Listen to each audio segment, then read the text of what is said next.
ऐका, काही चुकले नाही हो बाळा तुझं.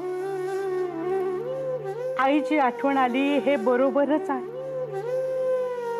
आपण कितीही मोठे झालो ना तरी आपल्याला आईची आठवण येतेच. आता माझंच बघ ना, माझे एवढे वय झाले, मी आजी झाले, तरी येते हो मला माझ्या आईची आठवण. खरेच? हो, तिची माया करणे, तिचे हसणे, तिचे बोलणे, मी चुकल्यानंतर स्वतः रडणे, सगळे सगळे मला आठवते. अरे तिची आठवण आली ना की तिचा स्पर्श झाल्याचा भास होतो मला. सदा तुझी आई तर फक्त परगावी गेली, पण माझी आई तर मला कायमची सोडून देवाघरी गेली. आजी तू रडू नकोस बघ, रडू नकोस.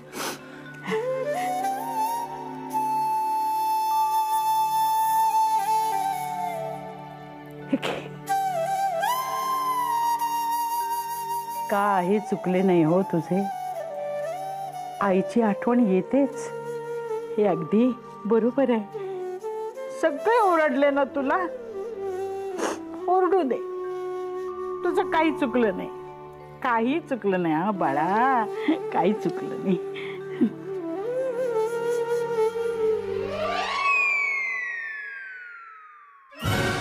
चांगलं आहे ना. आमटी आमटी भात गोबाई. पाहिलेत का चंदाताई, आजकाल मुले मोठी होण्याऐवजी लहान लहानच होत चालली आहेत. एवढा ताडमाड वाढलाय तरी भरवतायत बघा. आता बहुतेक पाण्यात घालून बारसेच करण्याचा कार्यक्रम असेल. गोदे, आता तू आई होणार आहेस ना, जरा माया राहू दे पोटात. गोदे, याला म्हणतात लोका सांगे ब्रह्मज्ञान, आपण कोरडे पाषाण. काय हो बहिणी, नाही गोदेस एवढे बोल लावता, पण तुम्ही तुमची माया एकट्या सुलोचनेवर पाजळता, त्याचे काय? नाहीतर काय, गरीब बिचारा गोदेचा सतत उद्धार करत असता. ही गरीब, ही गरीब, अगं ही गरीब असेल तर तुला मुकीच म्हणायला पाहिजे. आणि तुला काय सांगितलं होतं मी, आमच्या घरी यायचं नाही आग लावायला. का आलीस? निघ निघ इकडनं. का हे घर फक्त तुमचे आहे? हे घर माझेही आहे. चंदाताई इथे येणार म्हणजे येणार. मला उलट बोलते, मला उलट बोलते तू. आजी, आजी काय होतंय? आजी, आजी इकडे बघ. हो बाई, हो बघत काय राहिलीस? नीट इथनं, नाही तर सारे बालंट आपल्यावर यायचे. चला चला पळीक. आजी, आजी गेल्या का कैदाशिणी? गेल्या गेल्या.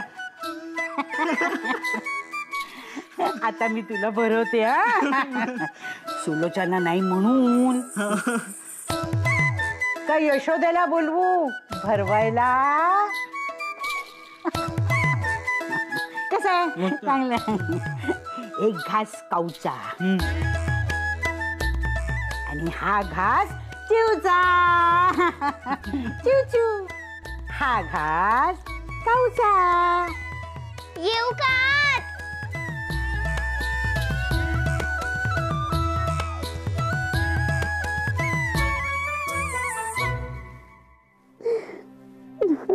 हो हो हो, आता आलीये ना मी, आता सगळे ठीक होईल. हो, नको रडूस, नको रडू.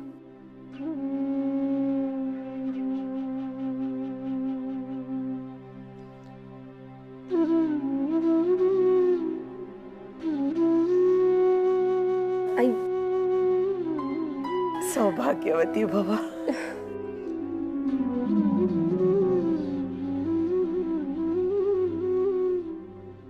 तुझे हे रूप मनोमन पाहायची इच्छा होती हो. त्या लाल अलबडांनी तुझे श्वास बांधूनच ठेवले होते. तुझ्या स्वभावातला मूळ गोडवाच जाळून टाकला होता. कडू बोलायचीस, कडू वागायचीस. आयुष्यातला एक एक दिवस मनाचं ओझं झाला होता तुझ्यासाठी. आता कशी श्रावण सरीमध्ये भिजलेल्या उन्हामध्ये डोलणाऱ्या नाजूक फुलासारखी दिसतेस हो. जोळाई देवीने हाक ऐकली आपली, तुला नवा जन्म दिला. या जन्माच्या काळा तू सोसल्यास पण जिंकलीस. आणि प्रभाकराने तर अग्निदिव्यच केले हो.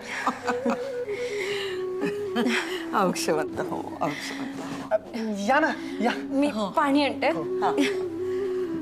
अरे माझं हो हो ठेवतो. या. आई आई ग. आई आई ग. परमेश्वरा.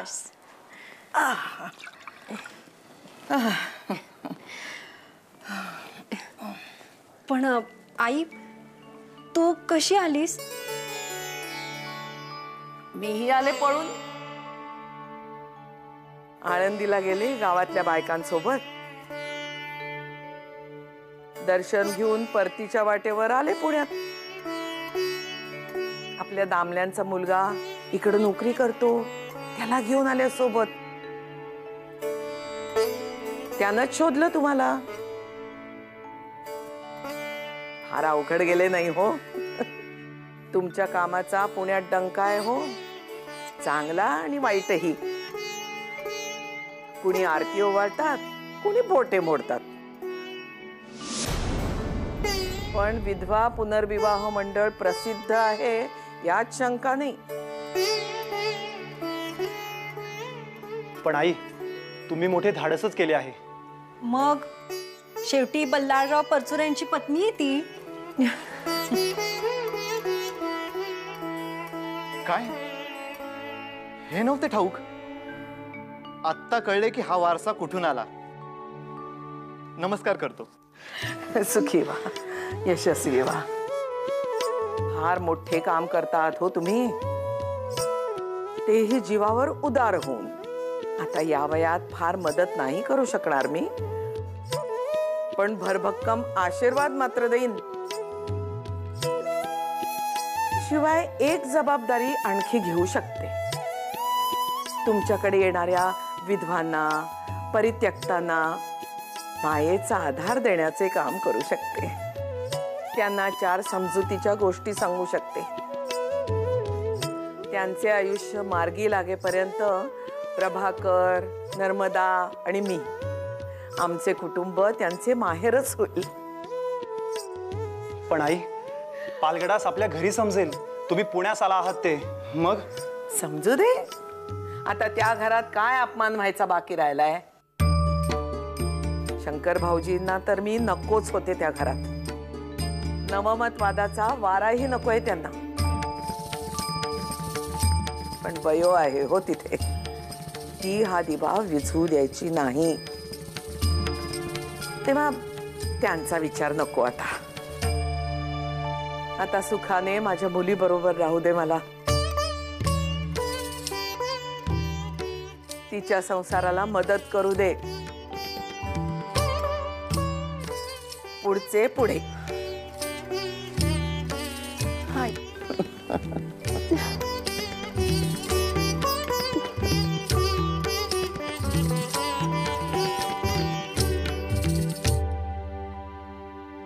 या या या यशोदाबाई या.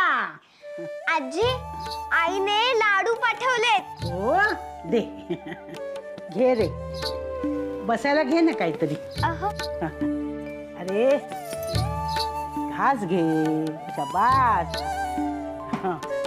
काय ग, कसले लाडू आहेत? मेथीचे. अरे खा ना, तू खा. अरे एखादा तरी घे. अरे ते कडू असतात मान्य, पण गुणकारिक असतात. नको, जाऊ दे. आपली काय बळजबरी नाही. नको खाऊ, असाच आहे तू. आजी तुम्ही आज आहोंना का भरवताय? मी आजीला सांगत होतो पण ती ऐकतच नाहीये माझं.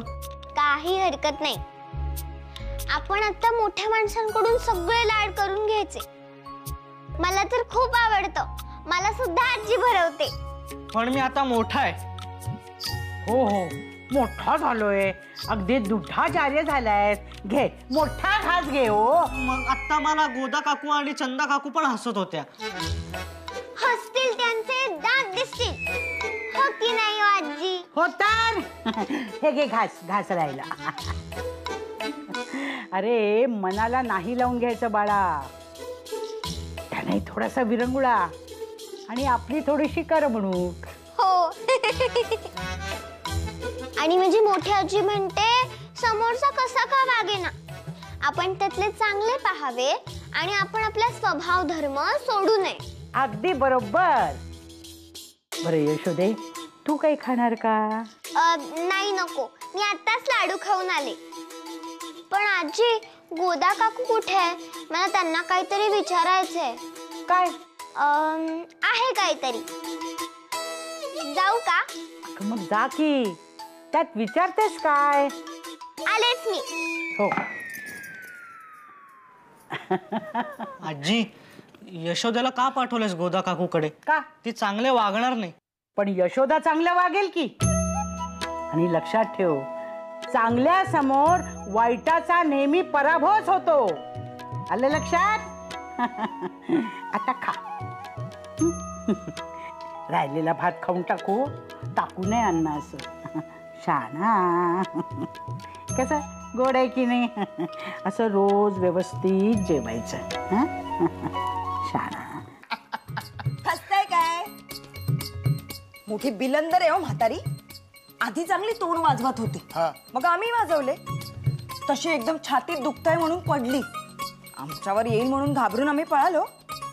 पण नंतर चोरून पाहिले तर हसतीये दात काढून. तिची अशी चालू असते गो मौज. पण असे तोडीस तोड असल्याखेरीज गंमत नाही का? आता आपलंच बघ. आपण जोरदार भांडण करतो पण म्हणून तर मौज आहे काय? आपलं बाळही असंच मस्तीखोर व्हायला हवं.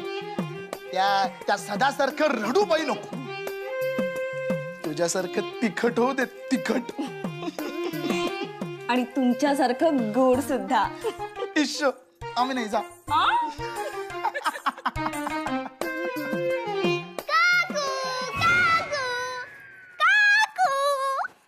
तुमचे बाळ येणार आहे म्हणून मला किती आनंद झालाय.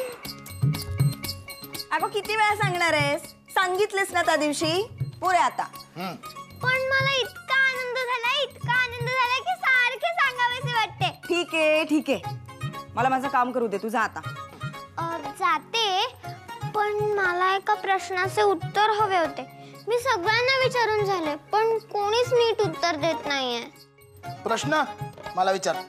काय प्रश्न पडलाय तुला यशोदे? देव बाप्पा बाळ पोटात कसे घालतो?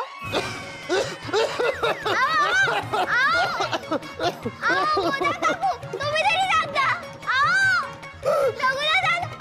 आलो सांगा ना तुम्ही तरी उत्तर. त्याचं काय यशोदे मला सुद्धा माहित नाही. पण ते बघ आप्पा आणि त्र्यंबक काका गोष्टी करीत बसलेत तिथे. काय ते वयाने मोठे आहेत. ते तुला सविस्तर सांगतील. जा त्यांना विचार.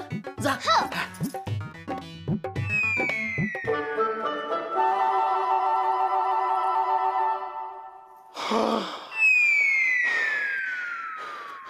सावकाश.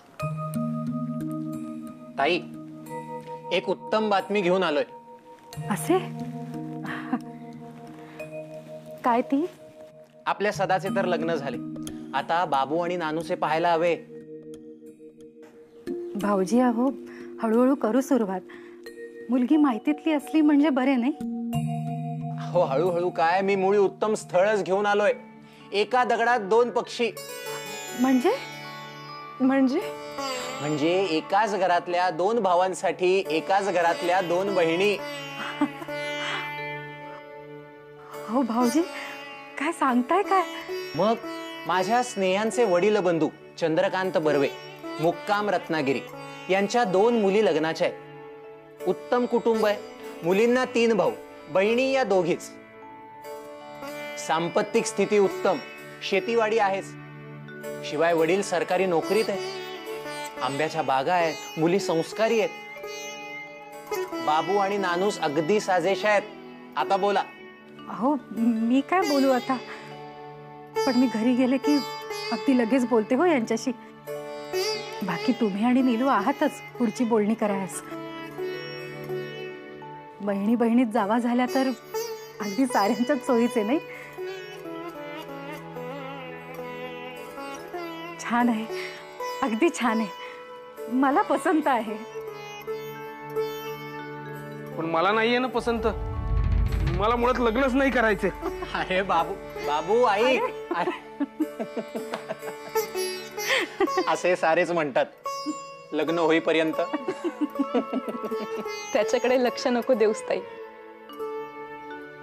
अगो सदा तरी कुठे तयार होता लग्नाला, आणि आता बघ. बरे होईल हो. काका, कधी कधी ना मला आपल्या सदाचं वागणं कळतच नाही.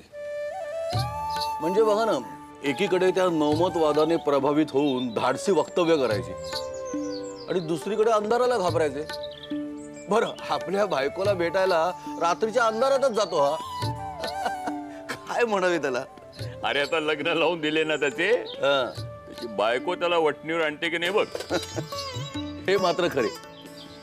कधी कधी यशोदेचे वागणे आगाऊपणाचे वाटते, पण नंतर तिच्या हुशारीचे कौतुकच करावेसे वाटते. हो ना. तर यशोदेच्या निम्म्यानं जरी हुशारी सदाकडे आली असती ना तर खूप बरे झाले असते. हो, पण बाईच्या जातीला इतके हुशार असून चालत नाही. घराला सावरणारी जशी स्त्री असते तसंच घर पोखरणारी सुद्धा स्त्रीच असते. अगदी बरोबर. म्हणून तर यशोदेची वेसण आम्ही गोदेच्या हाती दिलेली आहे. या या यशोदाबाई, आज काय नवीन पराक्रम करण्याची योजली आहे आपण? आजोबा, माझा एक प्रश्न होता. मी सगळ्यांना विचारून थकले, पण कोणी उत्तर देत नाहीये. आत्ताच मी गोदा काकू आणि रघुनाथ काकांना प्रश्न विचारला तर गोदा काकू आत निघून गेल्या. मग रघुनाथ काका म्हणाले, ते बघ बाहेर आप्पा आणि त्र्यंबक आजोबा बसलेत, त्यांना जाऊन विचार, ते नक्की सांगतील. आजोबा, विचारू प्रश्न? विचार ना. विचार विचार. आजोबांकडे सगळ्या प्रश्नांची उत्तर आहेत. विचार. खरे?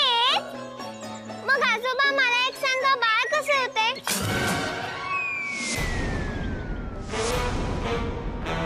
काका,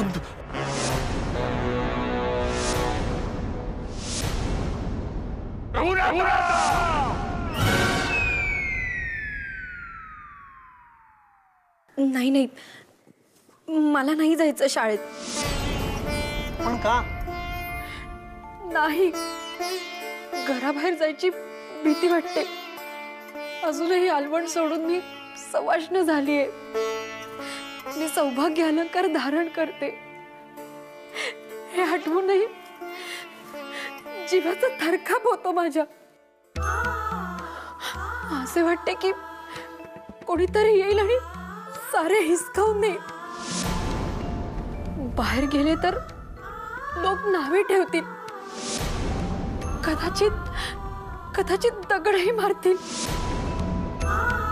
नाही, मला नाही जायचं शाळेत. वैदव्यानं दिलेले चटके खोलवर गेलेत. भीती इतकी हाडीमाशी भिनलेली आहे की कायद्यानं दिलेले हक्काचे सौभाग्यही अंगवळणी नाही पडले.